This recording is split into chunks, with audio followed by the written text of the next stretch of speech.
started until we go the second time. This is a complicated fly in terms of sequence and proportion.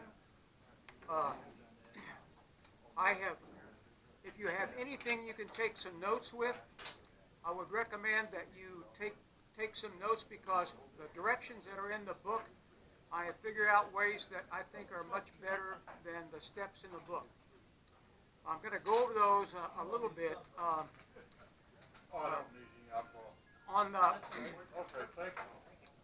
You're going to be attaching this white rubber.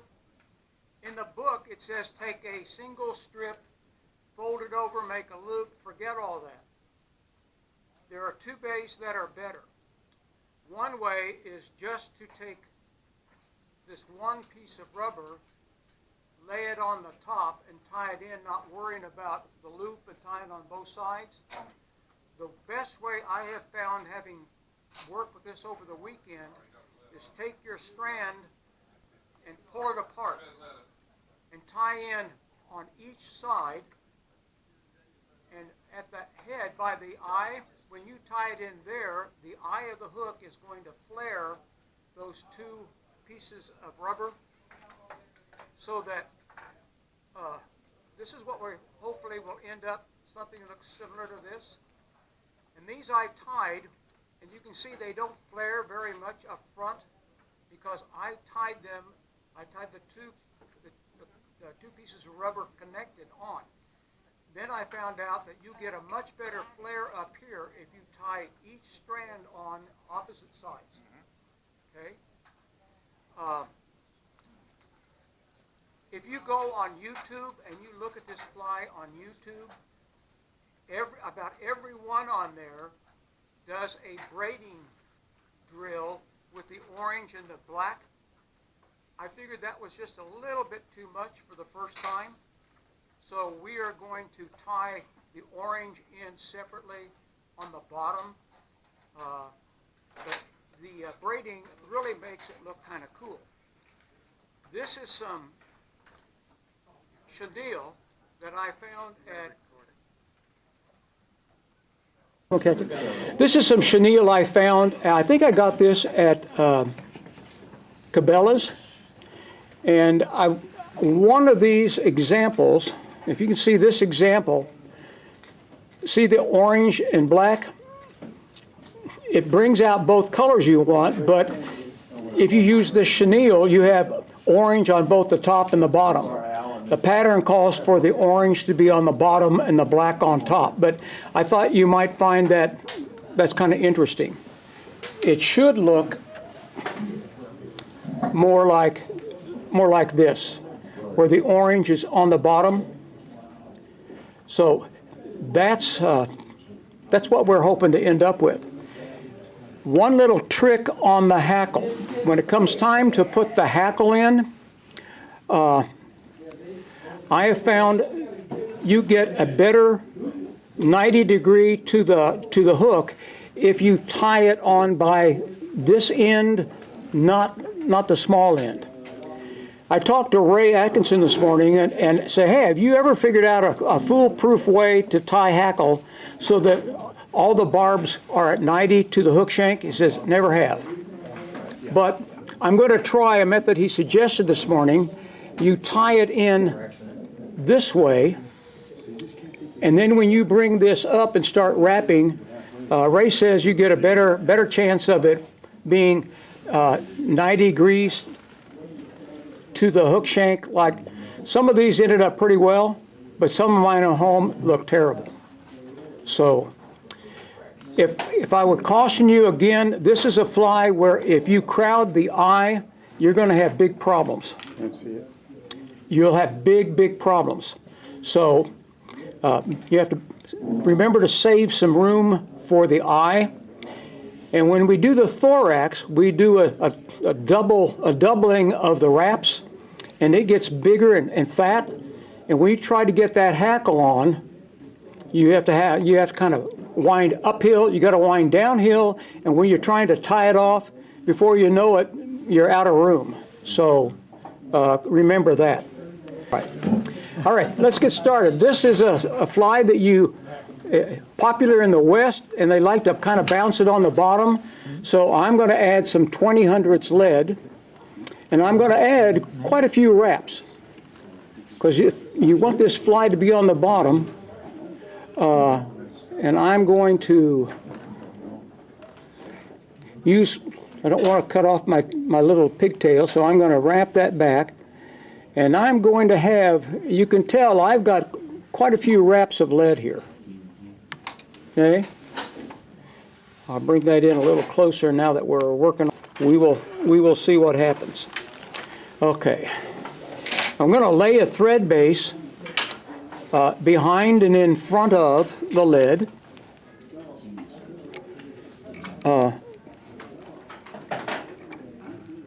And I'm going to go through the lead like I normally do. I'm going to lay a little thread base up front, but notice I'm leaving some shiny hook. I'm leaving a little bit of extra, if anything, space up front, and going to get rid of my extra thread. And I'm going to build that dam up before and behind the lead. It's going to help me when I'm finishing up, because my thread base is about as tall as my lead, and that's what I'm aiming for. I don't want a gigantic drop off there. What size thread are you using? I'm using 8 thread, but I've got Vivas thread, and I can get 8. Vivas thread is stronger than your 6. So, okay, I'm going to take my rubber strands, and I'm going to separate them so that I can put one on each side. And I'm going to leave plenty of room. I'm going to try and just make some easy wraps. It's kind of hard to get this thread started.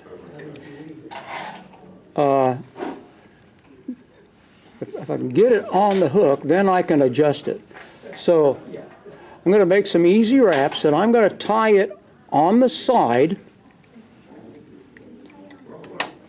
clear back where my thread is, okay? And at this point, you can still manipulate your rubber to make sure it stays on each side. So I'm going to just try to get that stuff forward. Now I can manipulate it and keep it on that left side. And come on, cooperate. I'm going to go all the way down to the eye on each side, and then I'm going to make sure that my lead is on that left side, or my rubber is on the left side. Then I'm going to get the other strand, and I'm going to try and duplicate that. I may have made my tail a little bit short. That is entirely possible. So I find it easier to tie left to right, so I'm going to get my thread back. I'm going to lay that rubber on this side, make a couple of just easy wraps until you can make sure that you've got your rubber on the side. Then you can adjust it quite easily before you cinch it down. Okay. Now I'm going to go back and make sure I've got it where I want it on the side at the rear. Then I can cinch it in, and I can go forward and make sure I keep it on the side. The legs are probably the hardest part.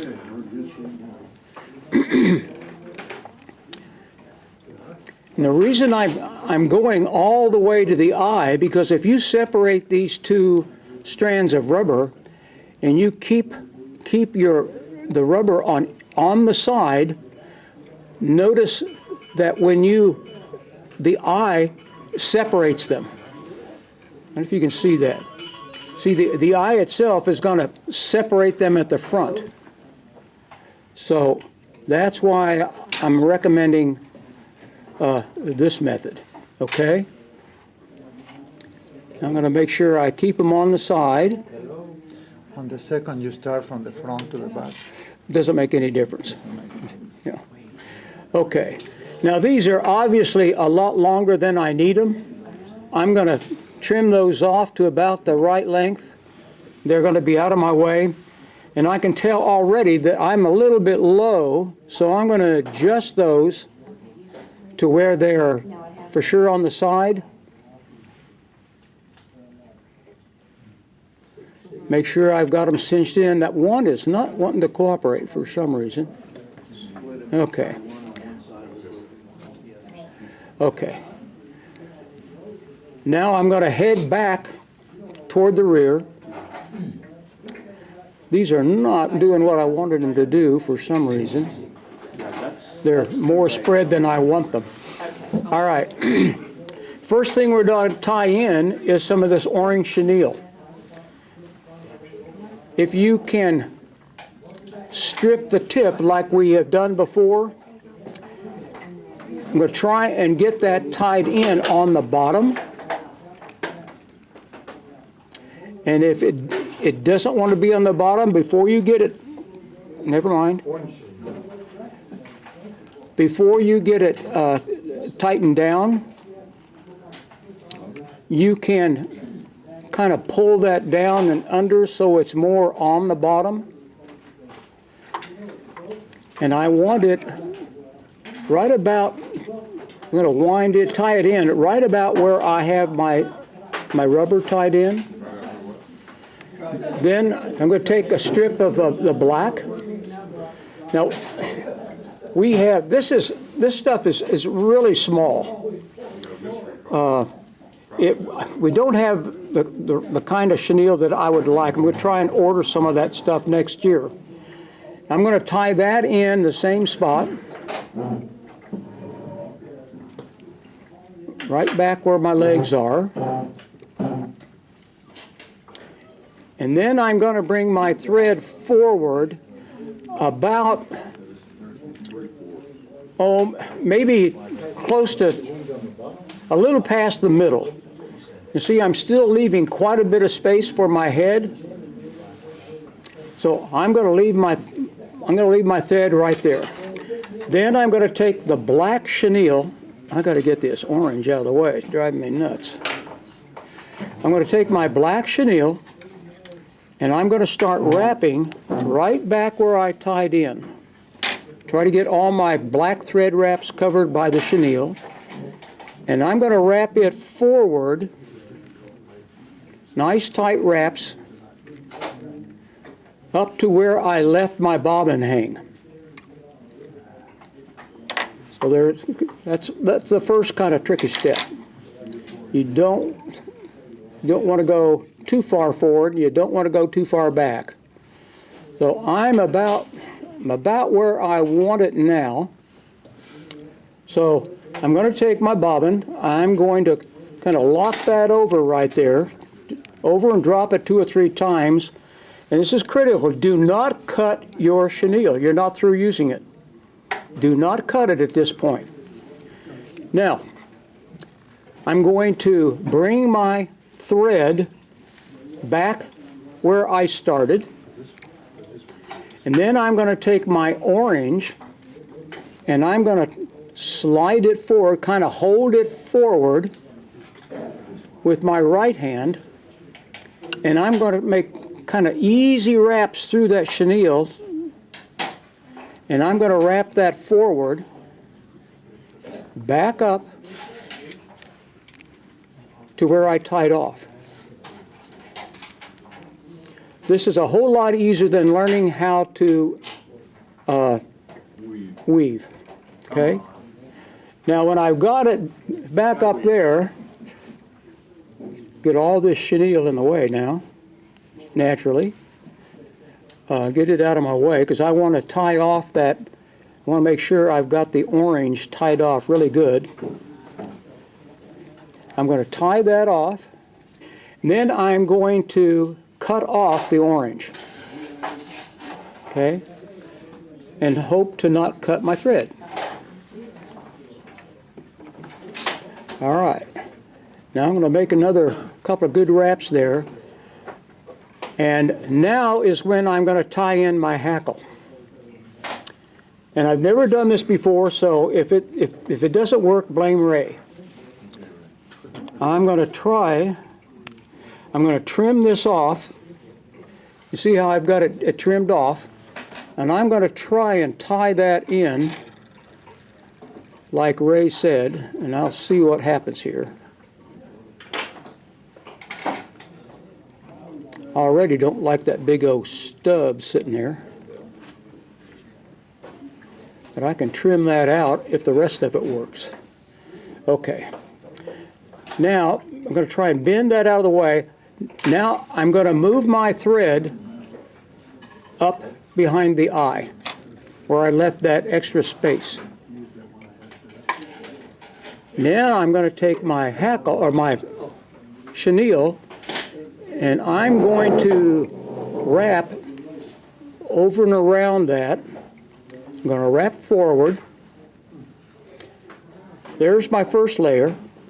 Then I'm going to go up and over.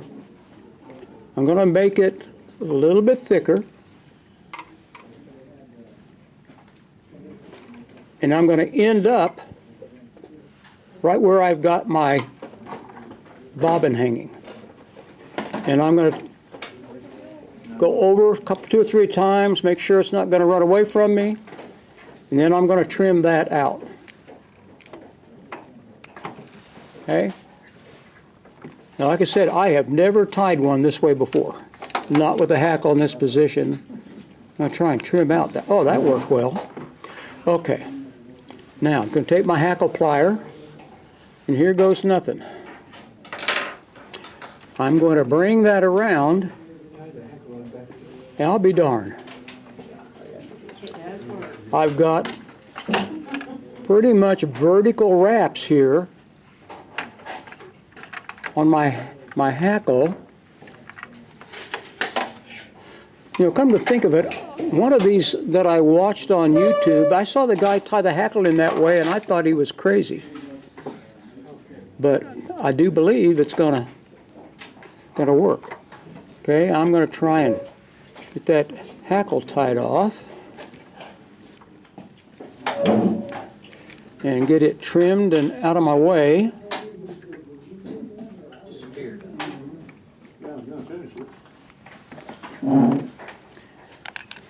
And now I'm going to try and hold that back and going to form a head here. With a little bit of white rubber I'm trying to get covered up. If I can't get it covered up, I'll get my black magic marker out and I'll fix it. Whip finish it.